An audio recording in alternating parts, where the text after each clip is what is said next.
Keyframes are the basic thing in animation. Keyframes control timing of animation. Let us say what means key in this word.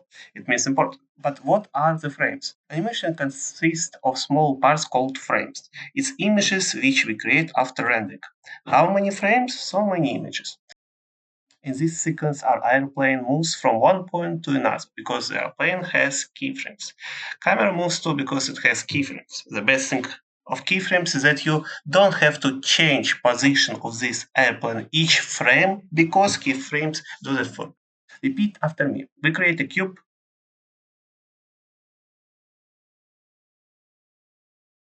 Create a little sequence. Add this cube to the sequence.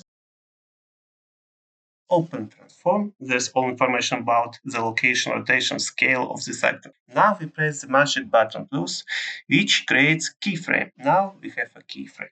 Press here and put the number 150, which is the last frame in the sequence. We put an actor in different place, create a keyframe.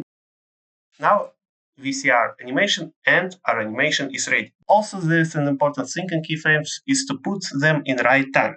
If I put the cube on one place in 0 frame, then in the last frame I put the cube in different place, and only then I create a keyframe. Our cube will be in the same place like in the last frame, because we create only there a keyframe.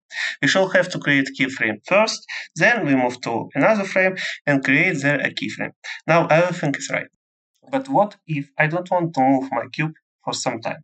Between keyframes, you have to create one more keyframe with the same value that has the first keyframe. As a result, this cube will be on the same place for some time because it has the same value of location like in the first keyframe. Thank you for finishing this section from the Engine Encyclopedia.